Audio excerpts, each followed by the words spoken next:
Hi, I'm Joe Talentino with I Know Jax. Well, here we are. We're in the midst of festival season, and there are events happening everywhere you look, and it's not going to slow down for a while either. See, it's all about music in Jacksonville, with Springing the Blues celebrated its 25th year in Jax Beach last week, and it was an awesome event. And this weekend we have Rockville. We also had a foodie adventure at the Blind Rabbit on King Street this past week with Jacksonville Restaurant Reviews. You might remember that we have teamed up with those guys, and that was a lot of fun too, and I made new friends. But don't worry, if you missed it, we'll have some really cool adventures coming up now in May. I'll talk more about that later. First, I'm going to talk about something else. History. Don't make that face. History can be fun, at least when it's hands-on and you can see it. I'm not talking about a stuffy museum. I'm talking about a place where you can really get a sense for what it was like to live during colonial times. Let's start in St. Augustine.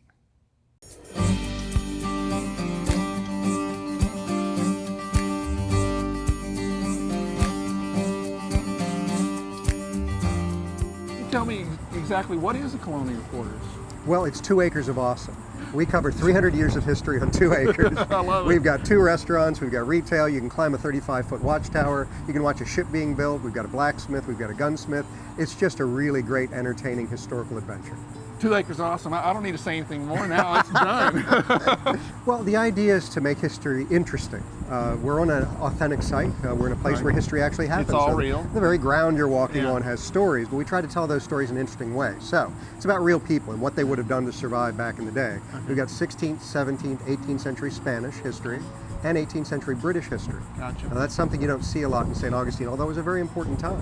They were only here for about 20-something years, right? Exactly, but there was something else going on up north. Yeah, that little Revolutionary War thing. Yeah, tea was being thrown in harbor. Crazy up north. We were loyal to England during that time, so it's a tremendous story. Yeah, a lot of expatriates actually came down here from the north, right? They did. They actually did. Yeah. So it was a great time, interesting times, lots of intrigue, a lot of politics going on. The pubs were full then. Well, can you imagine the conversations? I can imagine, with everything yeah. that's going on up north. So we had a good time here. Very cool. Well, speaking of pubs, I hear you have a couple of restaurants/pubs here on the premise, right? We do. We're standing in the Taberna del Caballo. It's the Tavern of the Horse. Right. And the reason it's called that is the 2 men that used to live here in 1740 on this piece of property were cavalrymen in the Spanish Army. Gotcha. So they actually rode their horses and went into battle. Yeah. And so we named it the Tavern of the Horse in honor of that. And the tabernas, if I understood it right, are sort of segregated by what you did. Is that correct? Many times they were. Yeah. Almost like a guild in England. Right. People that were of like mind tended to hang out together. So your blacksmith hung out with your blacksmith, your carpenter hung out with your carpenter. Pretty cool stuff. Yeah. Now, for the first-time visitor, what would you suggest that they do, and how should they approach coming to Colonial Square? Well, you've got to take the adventure tour. You've got to get on a tour, get the overview, participate in a musket drill. Right. Just see it all, do it all, get a good sense of it. Love climbing up the watchtower. You look over top of the fort. You want to dig in the discovery boxes. We've got archaeology discovery boxes. That's pretty cool. Kids of all ages love to play in those. So you find swords all and ages. pottery and all kinds of good stuff. But yeah, there's a lot to see and do here. And then you top it off with a cold sangria, or you get a cold pint at the pub. Yeah. A little bit of or food. Both. Yeah, you get a little bit of food, and it's a nice day.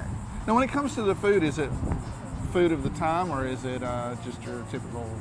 Well, it's inspired by history. Gotcha. It's not, if you cook the food they actually ate back in the 1700s, nobody would eat it. There's no salt. It's there's not no very just- tasty. Yeah, it's not very tasty.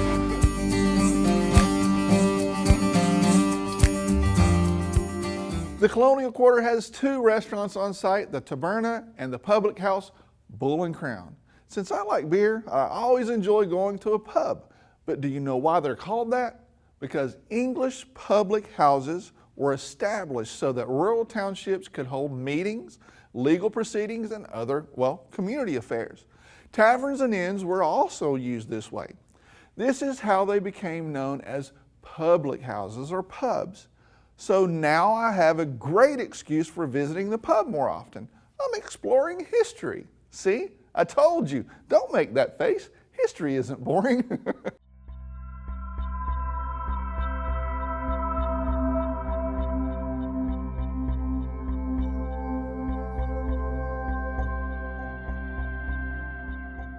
Like I said, it's festival season in Jacksonville, and that means lots of fun things happening. But first, Let's go to Fernandina and Amelia Island.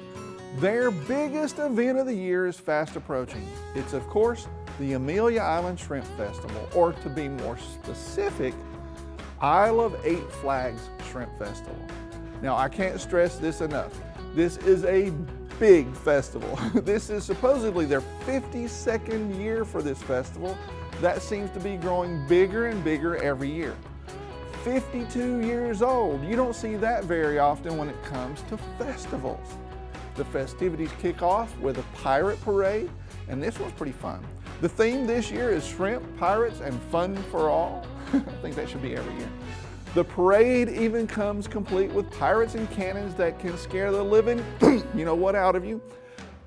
If you're not used to it, that is. The parade starts on Thursday, April 30th at 6 p.m. in downtown Fernandina. And then there's the festival itself.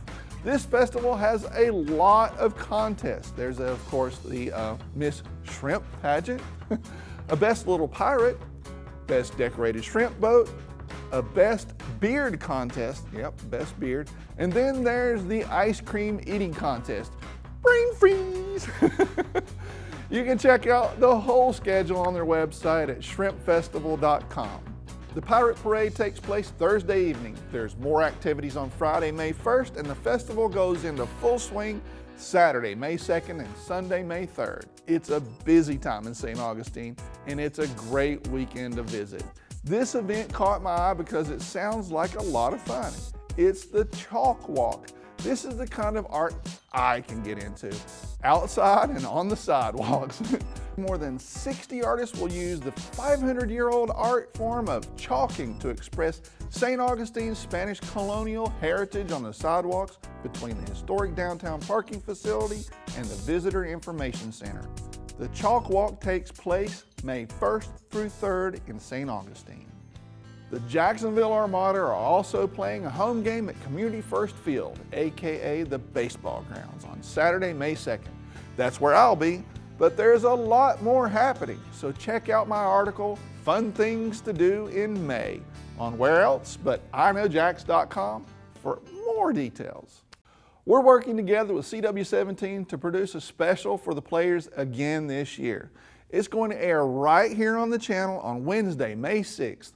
I'll make sure to let you know more about that next week. But next, let's talk about food. One of my favorite places to visit downtown is Sweet Pete's and the new cool building they have. Now, if you haven't been there yet, I really recommend it. The dessert bar upstairs has a sea salt caramel sundae that's out of this world. But besides candy and dessert, there's a great restaurant downstairs. It's Candy Apple Cafe and Cocktails. And that's where we're going next.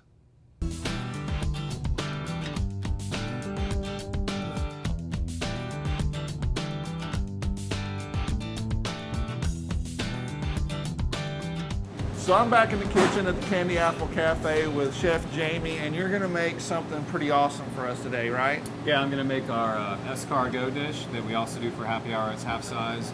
And we offer a crepe du jour every day for happy hour. And I'm gonna make a Mongolian barbecue short rib cream. Sounds awesome. Let's see it.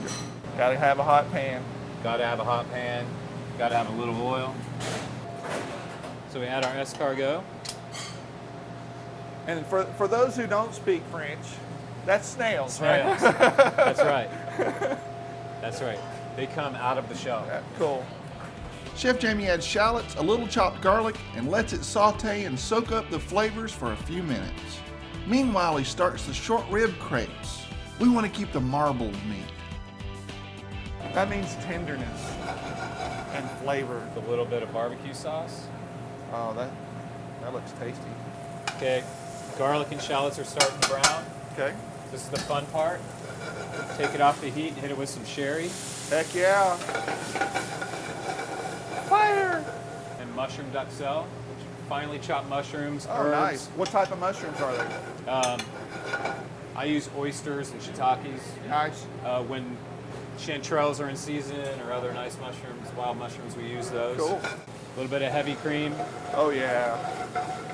Cream makes everything better. If you guys could smell this, oh my gosh. So this is a vol au vent or a boucher. It's puff pastry. Boucher, that sounds, I don't know, fancy. So It's a type of pastry. It's puff pastry. It's just it's a fancy French term. Cool. We're just gonna heat this in the salamander for a second. We'll put a couple little guys on top.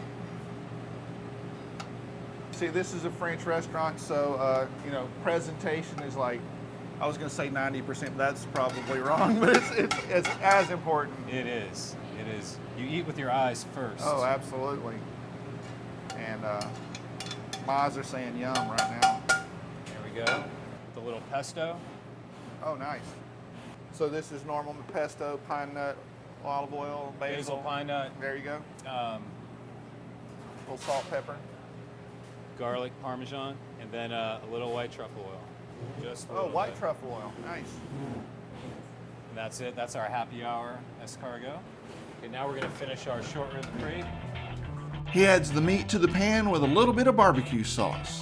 And I used to think crepes were pancakes. And obviously they look like them a little bit, but They're there's a big difference. paper They're thin. so thin. Paper thin. It's a prerequisite to work in this kitchen. You have to make You have crepes to make a before crepe. you do it. I probably would not pass that test. And then this is called the French roll. I don't know, I'm just making that up. This is. So happy hour, we serve about half this portion. Okay. Then he adds pickled jalapenos, baby arugula, radishes, and crunchy sweet potatoes. Order them, because they don't last long. Next, we're visiting the bar.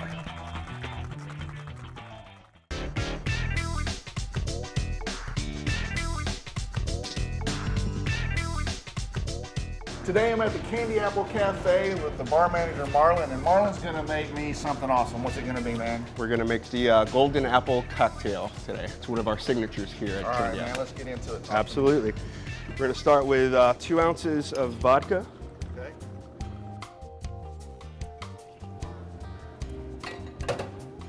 a bar spoon of tasty Good old-fashioned apple butter. apple Heck butter, yeah.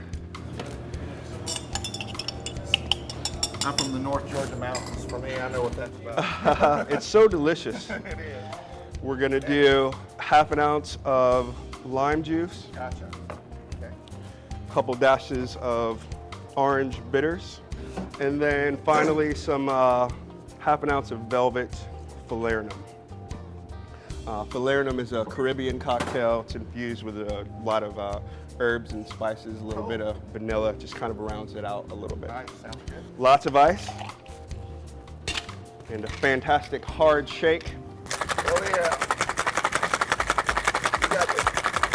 You've done this once before. Couple times. Nobody likes a lazy shake. Nobody likes the lazy shake. And it's good because you got it nice and frosty on the outside. I see that. Absolutely. It serves 2 purposes. You want to dilute the drink properly as well as chill it. And then to top it off, we are going to brulee Brulee. an apple We slice. got to get a torch involved here. Absolutely.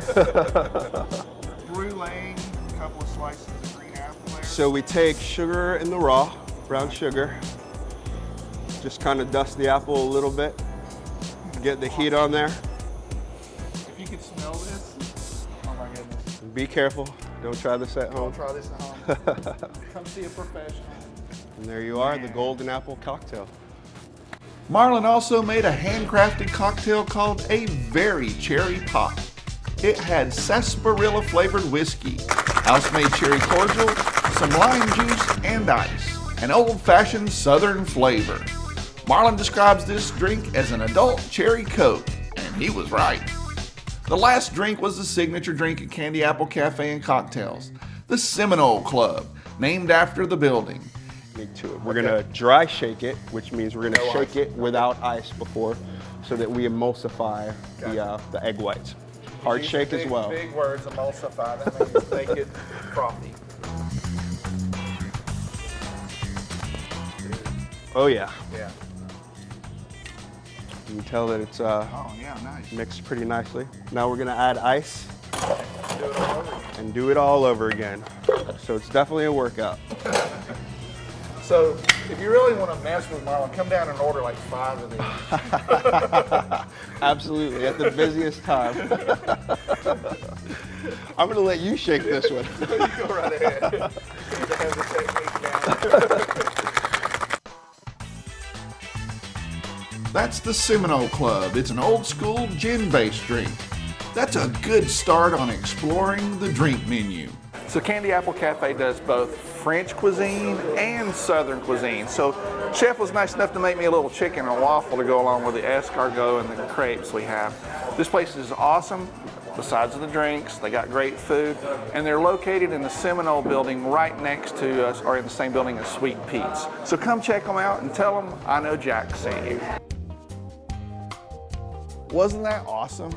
Now, speaking of trying new places, I wanted to talk about the next foodie adventure that Jax Restaurant Reviews and I are having. This time, we're going to the Hash House in Jax Beach for a vegan dinner. Yes, you heard me right, vegan. That means no meat or dairy. Just take a look at this salad. Isn't that awesome? So if you're adventurous and want to try something new, come join us.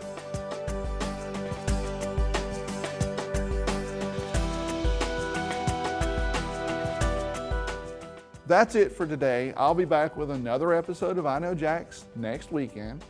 Then I think we're going to talk a little bit about golf because, well, the Players' Championship's getting ready to start. But before then, I'm sure I'll see you on the internet.